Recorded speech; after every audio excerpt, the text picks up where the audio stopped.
Hello, welcome to Truck Stop Murder. I am Gary Howard. Thank you for joining me. As you can see, well, you can't see, but I have a special guest with me. I was on her show not too long ago with Dannie After Dark.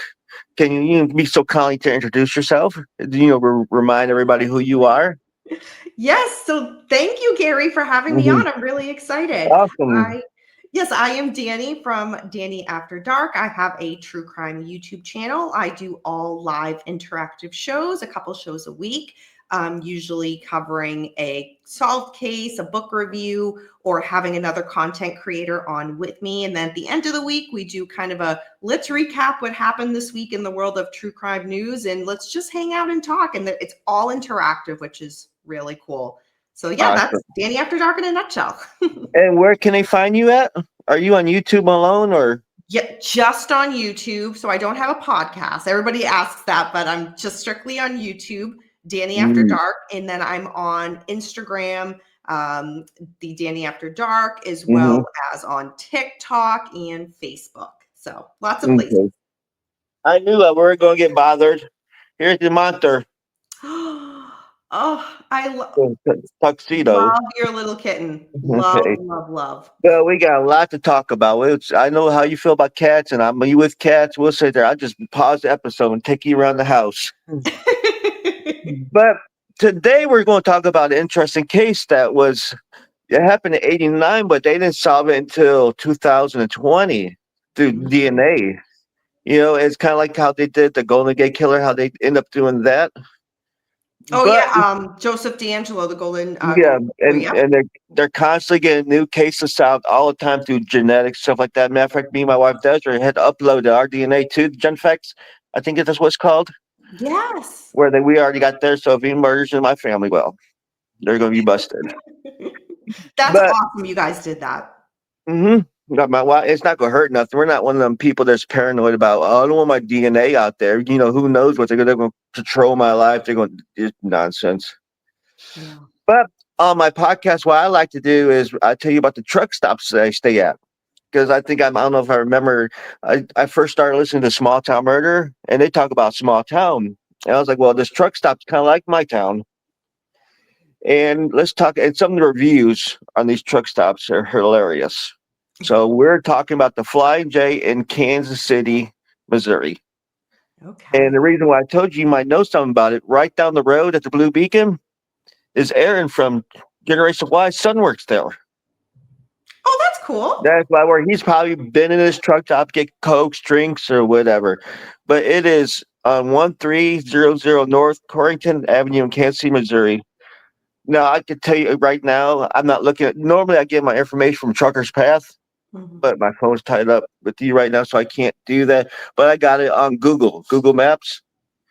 And, but they still have the wonderful reviews. But I imagine it's probably filled. Usually I give the status about what's there to eat around there and the reviews and what's all that good stuff. You know what? I'm just gonna go straight to the reviews because some of these reviews are hilarious. And they have 2,026 reviews with a 3.3 star rating. Out of what, 5? Yeah, Okay. Just so checking. Okay. they're not very good. They are not good truck stop at all. So let's talk about the first one. Yeah, I do wish I would have had Truckers Pass. The very first one is a 1 star review from Deborah Wolf. This is a long one. I've lived in the metro for years, randomly stopping at this stop now and then, usually in my car. At times, though, my ex drove over, then right. So I've experienced both ends. My sister worked here for a bit in the early and mid 1990s. It's always been a small parking as well as both sides. Yeah, this place is busy. Of course, being in Mhm. Kansas City, this time the outside building feels run down. The lot needs work. I noticed one pump had a bag on it. As I walked to in there, there was I apologize. I'm just gonna read it like they No, say it. please. There was a normal hustle and bustle you see in the truck stop. I glanced around before heading into the bathroom and noticed several noticeable empty shelves. Odd. Once I hit the bathroom, seriously gross. Each stall was worse than the last. Attached, they have a photo on it, and it is well, you know what? It's not that bad. Normally I've seen some where some of these truck drivers look like they went in there and blew up. I mean, there's I don't know if they can't figure out where their ass is at or what, because that'd be everywhere, shit everywhere, you know, Oh gosh. or there'd be water bottles. I've learned. I don't know how true this is, but a lot of foreigners, what they do is they take water bottles and squirt their, you know what I'm saying, and wipe it with their hand, then they Mhm. go wash their hands. Oh boy. Let's see what this other gets. 1-star review. This place is the worst. Pay at the pump was such a fright. I had to go to 3 different pumps, and then that pump shut off 4 times while trying to fuel. Will try another 10 miles next time. Which there is a pilot right down the road, not too Okay. far from there. And I'm not going to read. That's a 5-star. But yeah, damn it. I wish I would have got Trucker's Path because some of them are just hilarious. Here you go. Here's a 2-star review. Was asleep in prime parking. Security guard woke me up saying I need to move to oversized parking, that the space was bigger. They are all the same size. Thanks. Not to mention I was asleep, but to come beating on the side of my truck. Be careful here. Always. Anyways, from all kinds of rowdy folks. Well, the thing is, a lot of truck drivers, lots of places they have pay parking. Mm, Like reserve park. So before you get there, you can go online and reserve it. But a lot of truck places, they will just truck star drivers. They'll just take the spot and gamble that people won't run them off. Which, with being Flying J, a lot of times I went to places like that, and they said their policy will not allow them to do so. okay. And here you go. Let me do. I really want excited about getting to this case. So let's try find. Yeah, there's nothing but 1-star review after a 1-star review. Oh Let's boy. see. Yeah, yeah. And I'm I said, curious yeah. that had one 5-star review, you said. That's a big contrast. Let's see. Let's see what. Let's see if one highest rating. Here you go. Hi, absolutely, Kim said. Here's your review, rewritten your own words with just, I guess it's someone else rewrote it for her. I Hmm. arrived at October 14th in the evening to spend the night and drop anchor. The night cruise, it smells like I'm a battleship or something. I drop anchor. Especially Frankie was very sweet, and her team is wonderful crew. Truly one of the best night crews I've dealt with. In the morning, I went to take a shower around 8 a.m. The shower attendant, a man with a gray beard, was outside the shower saying curse words or expletives that I believe was directed toward me for taking about 45 minutes. I've had medical issues, so he took a 45-minute shower in there. So that's what he's getting mad. And they do get packed up. Some of these showers at these bigger cities, they do get packed up. Hmm. At first, I had planned to leave 5 stars and consider lowering it to 4, but after I called and spoke with Melissa, the manager, about what happened, including the dirty look and rude behavior of the attendant. She was very sympathetic and professional. She said she would coach him and make him sure to understand that not all drivers are in perfect shape. After our conversation, I decided to switch my review back to 5 stars because of how well she handled it. So it sounds like he was in there forever. And like Hmm. I said, some of them places get backed up. There might be 15, 20 drivers lying to take a shower. So imagine if everybody took 45 minutes shower, Right. you Right. know, and I've been to this place. It's a mess. You piss bottles everywhere. Let me find one more 1-star review, and I will get to the case. Well, I was just going to say quickly. So she didn't, in her review, didn't touch upon anything cleanliness wise. It was just strictly like the customer service aspect and like the Yeah, professionalism of the staff. So that's yeah, interesting. Okay. yeah. A lot of these truck stops, like by your major cities, they will be. I'm glad you mentioned that. Let's see. Oh God, one of them. You know what? I'm going to look for this. This one comment said lizards. It's what it's under. Here you go. 1-star review. Truck drivers don't come here and employees don't care about their job at all. You will wait for showers while there's 3 people and nobody's clean them. Go to Love's. Well, that's not about lizard.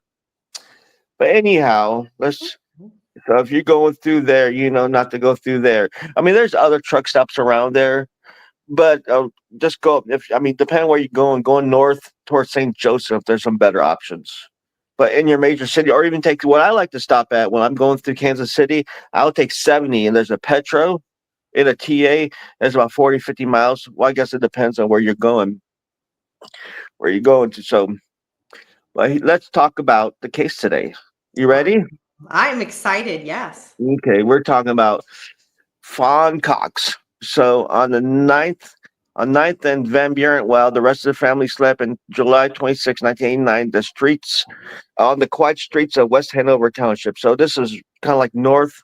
We're talking about Fawn Marie Cox. She was a bubbly personality, undeniable aurora of charm with her shoulder length brown hair that framed her gentle face. She was not just a popular figure at Central High School, but also well known in the community as a generous, eager girl. Everybody liked her. She was a good girl. In fact, she wanted to pursue a career that would help her help other people, and like being a nurse or social worker and whatnot. Okay. So Fawn Cox works at the World of Fun. You ever heard that? It's called the No, I World of Fun haven't. Amusement What is Park. that? It's kind of like I think it's related, connected to Six Flags. I Oh, don't know so if it's they have like an that. amusement There's like park. a huge roller coasters and stuff like that. Okay. So yeah, she got off work. It was about Fawn Cox worked at the World of Fun at 11 p.m. and then came home and went straight to bed because she had to go to work the next day. Now back then it was pretty hot back then, and I looked up the weather. That was at the time. Now keep in mind in '89 it was like 80. Let me see if I can find it. I'm sorry. This all happened in July, so it was high 80s, low 60s. So it got pretty hot in that area. Not everybody could really afford central air conditioning. Hmm. So a lot of even the window units cost like $300 a piece. Are you familiar how loud those are? Unfortunately, yes, I am. So yeah, so I have with me. I have to turn mine off. Matter of fact, but yeah, they're super loud. But yeah, at the time in '89, those were $300. That's So of very course expensive they back had then. all these. And Central Air was over 4,000 at the time. Both write a report that a three-level house around $4,500, which don't seem that bad. That might have been. No, I tried finding how much it costs, like central heating, air costs, but I couldn't really find it. But I know if the window user is 300, I can't imagine how much What those central are. AC costs now? Oh, back in '89 too. I think they went down some, didn't they? I can tell you from experience. No, it's depending on how much work you need, like for your home. Yeah. It can be between 15 to 25,000. Okay. Yeah. Right here it says you to 6,000 average home. It says one user on Reddit reported that four large unit for a three. Oh, good. This is just house. It costs around $4,500 in total back pay in '89. So it was pretty expensive. Now I'll get to why I'm talking about the air conditioning is because when all this was going down, nobody heard nothing. You know. So that next morning, she went up to go to sleep. They got the air conditioner running, and around that next morning, let me see. Of course, she had the next morning alarm went off and just kept going off, and she was pretty prompt. She will Mhm. never just let the clip, but it just kept going on and on. Off so that's when her mother and sister went up there. That's when they found her beat at her body there on set. And nobody heard nothing. Her sister said no one in the family heard anything that night because the air conditioning unit was running because it was really loud. And though, but Felix Cox remembers that the family dog, they had a dog that Mhm. seemed really irritated, kind of looking up there, trying to figure out, but they just tucked that off at her because she was pregnant. Okay. So the dog might have heard all the commotion, but because of the air conditioning, it was super loud.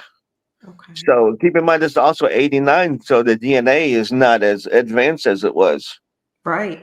But they were able to get a lot of semen. They were able to get evidence stuff like that. Now they don't know. In 1989, these detectives didn't realize how valuable some of the evidence crime was, so they collected it, put in the body fluids from a potential suspect at the time, and they could attempt to compare any blood types later on.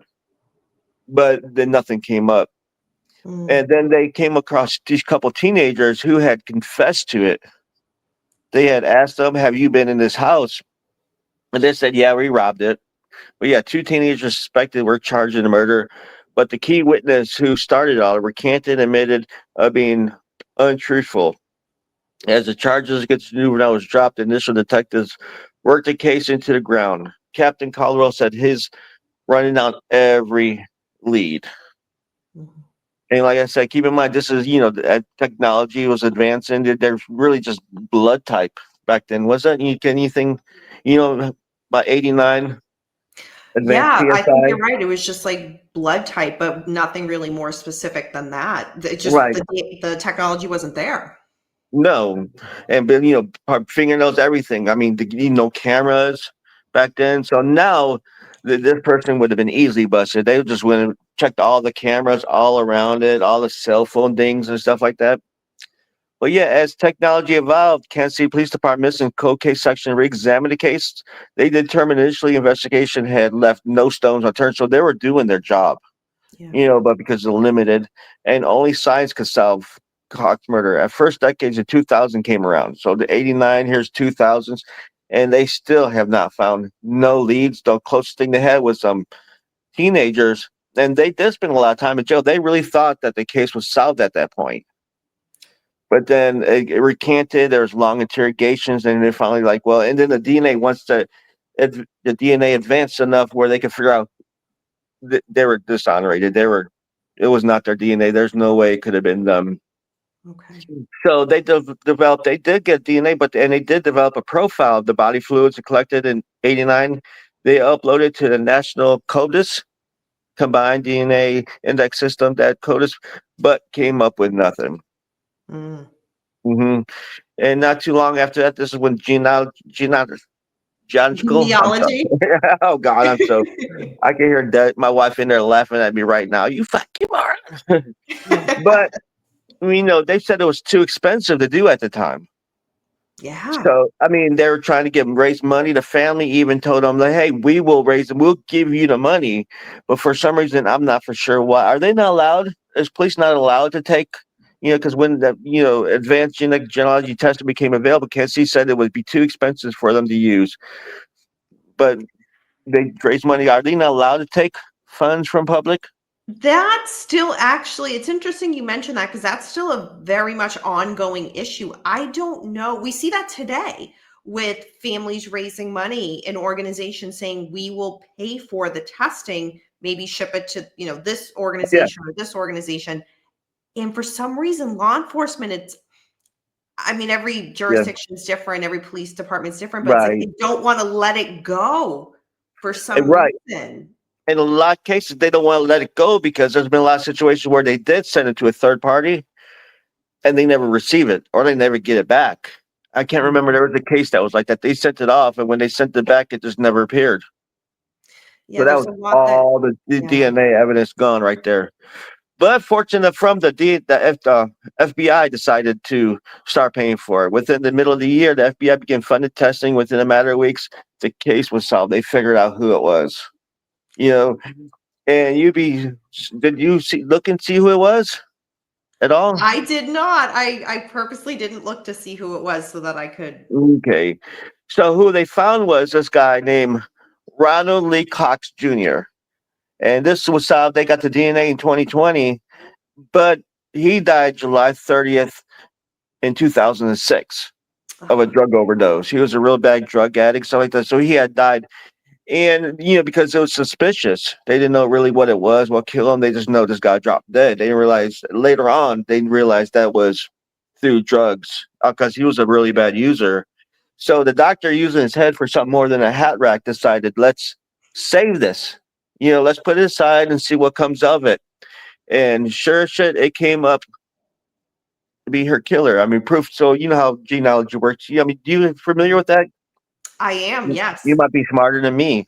So can you kind of explain my listeners, if you don't mind? Hey, I'm sorry putting you on the spot. No, no, A no, it's lot of fine. people And it's might funny. not understand. So I have like a brief understanding of it. One of my best friends is really into it and has been for years, but there's been a lot of genealogy sites that have existed for a while, like ancestry.com, for example, where a lot of it was just through, databases prior to the DNA part of it, of just kind of tracking back your ancestral or ancestor line and kind of seeing where that brings you. And a lot of time it's, within your own country, sometimes it's overseas. hmm Adding the DNA component has made it such a more it's absolutely fascinating, can be completely Right. honest, because you're able to track down like second, third, fourth cousins just through hmm a DNA sample. Amazing.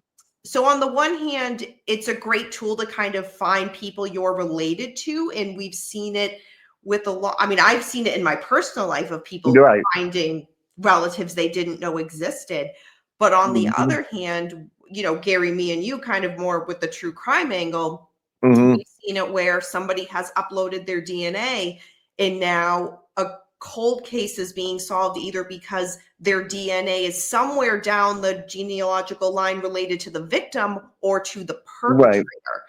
We've seen Well, with oh gosh, I'm like blanking with my understanding, what they do is they take the Angelo.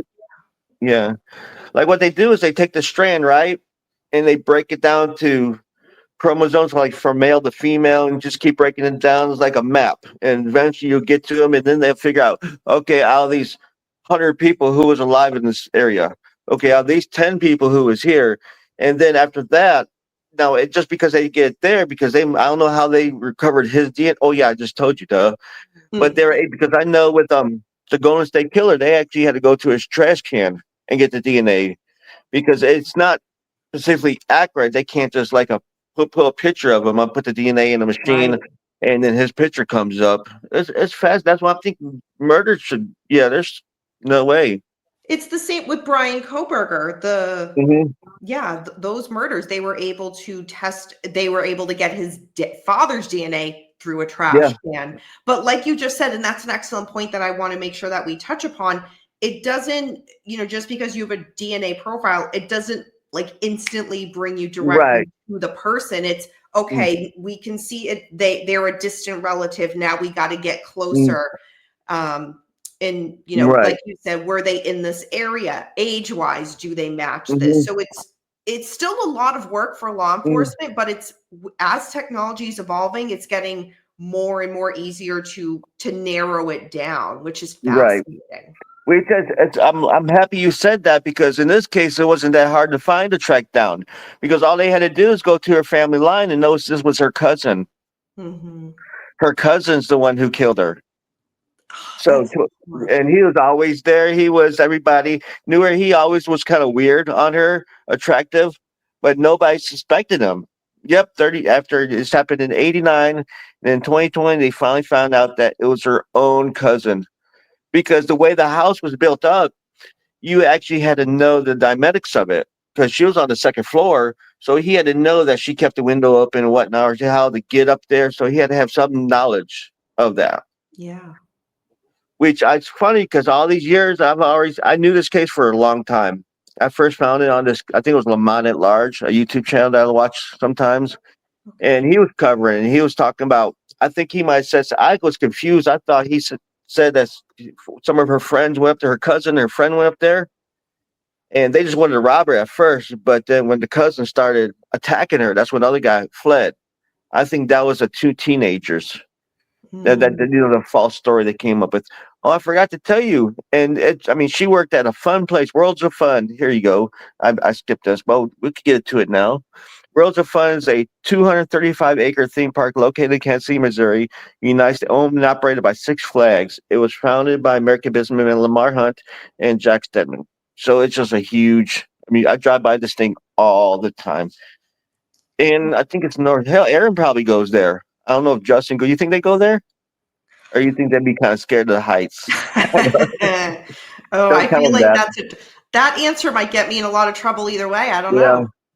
I don't know. I actually thought about it. It'd been kind of fun if we could have got him on here, but I know with his busy schedule and stuff like that. Hmm. Yeah. But yeah, Down Cox died in July. He was born, if anybody cares. He was born May 25th, 1968. So he was only like 21 when this happens. Yeah. And he was 38 when he passed away of a drug overdose in July 30th, 2006. And he is buried at Flora Hill Cemetery. And let's see, hopefully Fawn's not there. Let's see. I gotta let my computer update. So if you wanna go, sometimes a lot of these, if there's information out there, I would like to, where you could pay your respect Yeah. to these individuals. She was born 1970, so she was 3 years younger than me. 1973, and she was murdered in '89. She is white. No, she's not there. She's in Whitechapel Memorial Gardens in Gladstone, Missouri. So yeah, she was born March 24th, 1973, Missouri, and was murdered. And here's his death, July 26th, 1989. She was 16 years old. Oh. So her life just began. She was working, and I mean, her mom was already. She was a single mom back then, and so everybody had to work, and she was barely making. She was helping out the family. Sounded like she was a wonderful woman, but yeah, it took that long. And then to find out it was your own cousin did that. Imagine what their family was going through Oh my with that. gosh. I can only, they're all. He was probably there. He probably went to the funeral. He probably was condoling, giving these, I'm sorry this happened. I'm sorry, all along that he was the one who did it. Yeah. Well, we see that so many times where a lot of cases that we look at, the perpetrator likes to interject themselves in the Yep, all case the and be there and kind of see the right, reaction of what but- they've done to the community and to those that loved them. Yeah, it's right. I hard. see a lot of cases where the police will actually go to the funeral and pay attention, but the problem is Mhm. he's her cousin. There's Right. nothing, it's not like I was just showed up out of the blue and they're like, well, who's this guy? Let's check him out. Or who's this woman? What's your name? Dan? Oh, okay. Right. But there's her cousin. But Blend there it you go. in. You have any input on this? So it's so heartbreaking when it's, anytime something like this happens, to someone so young, but also when it's somebody within their own family, it's so heartbreaking because, family's supposed to be your protector. And for Right. whatever reason, not only did he take her life, but because he passed of an overdose, there's no answers. There's no why she Your did loved it. one There's no get no answers. Exactly, like you just said, there's no nothing. why, and I'm curious how many, family members, immediate family members she still has that when they Yeah. found this out, who it was. I don't know. It's been. I don't even. I wish I would have looked that up if her mom was around or anything like that. But it was long ways, and that's just a matter of grief. And think about it. This is what was just going through my mind now was that when he entered the room, she probably didn't think nothing of it. She'd be like, "What?" I mean, it's she. I gotta go to work in the morning. What do you want? Yeah. And the attack. Yeah, and it's so heartbreaking for the family too that we're there and the trauma that they went through, not only of losing, their loved one, but also we were there. That could have been us because they didn't know at Mhm. the time it was a family member who committed this, or Right. we were there. We could, if only we heard something, if only Mm. this, they're gonna Paid live with that attention. the rest of their life. See what the dog was interested about. It wasn't just pregnant. Check out the puppy. See what the because we listen. I know with all our animals, we have tons of them, and anytime they look at anything, we're trying to figure out what the hell's going on. Matter of Mhm. fact, oh, you can't see the raccoons. I got a bunch of raccoons here that usually they're not here. We feed them. Which, by the way, if you want to check out, see some raccoons at our house, you go to Trash Eaters Anonymous. We have so many raccoons. All right. Well, I do appreciate you joining me. There's a case of the murder of Fawn Cox and how it went unsolved for over 30 years, and it was her cousin. Oh, gosh. Well, yeah, I mean, I Something. appreciate you having me on for this, Gary, and Mm, I did not know about this case until you messaged no, it to it's me. not a So, popular case. That's why Generation Y needs to do it. yeah. It's right there. They could probably do way better. Because as a truck driver, I'm happy that I got what I got because working 11, 12 hours a day, trying to get as much as you can. You want a bunch of detail, just sometimes it don't work out for me. But I think I'll be done truck driving. So I'm hoping to do this full time. That would be so cool for And, you. as right now, my only thing on my mind is I'm going to Galveston Saturday. I'm going to see my daughter to Lovejoy. Well, I won't get too much with this. I know some people just don't like blah blah blah. Who cares what you're gonna do? But yep, I'm gonna go crabbing on my birthday Saturday. That's what I'm excited about. I know I'm crabbing. That is so cool. Happy early birthday. Thank you. So again, I know you said it at the beginning of the show. What is your show's name and where they can find you? Yes. Danny After Dark on YouTube, and I am Danny After Dark, the Danny After Dark on Instagram, TikTok, Facebook. So I'm pretty easy to There it find. goes. All live interactive shows. And Gary, I also just want to add one thing. Because this case was solved using, updated technology Hmm. and genealogy, it's so important in regards to people if they want to take the time to either donate or no, not Hmm. donate the wrong Right, I know word, what you're talking but about. upload their Upload that DNA DNA. might help solve a case. Or if someone's not comfortable doing that, there are so many companies like Othram Labs, for example, Hmm. that do the work with this type of technology. So Right. donations to them are so important, because it Yes. allows cases like this to be solved and for loved ones to get, I mean, there's never closure or there's never No. justice, but answers. No. I think a lot of people, what they're main afraid of, they're like conspiracy seekers. I know my brother's like that. He's just so afraid of Big Brother watching. And we need to end that and everything.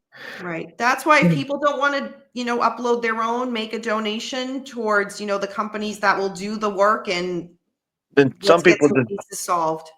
some people just don't care. Think about it. And like just like this case, this is definitely a case that needs to be put out there more. Yeah. And neither one of us. But thank you for joining me. I know you're a busy woman. Now, is your name Danielle or is it Danny? Danielle, but a lot of people, They yeah, just call I you was Danielle. I called mean, Danny in college, and then somehow now I'm Danny again now in life, but which is pretty cool. yeah, my daughter's name is Danny. Like, remember I told you that? Love that. Yes, I remember. But with you, nowhere you can find her. You can find me. Just Google me. I do podcasts. I also do YouTube, which I'm trying to get more subscribers to my YouTube channel because I would love to go live on my phone by 1,000 subscribers. You can find me on Castbox, YouTube, iHeartRadio. You can find me in all them places. So thank you for joining me. And like I said, and I say this all the time, you can't fix stupid, but you can sure numb it with the 2x4. We're out of here. Bye.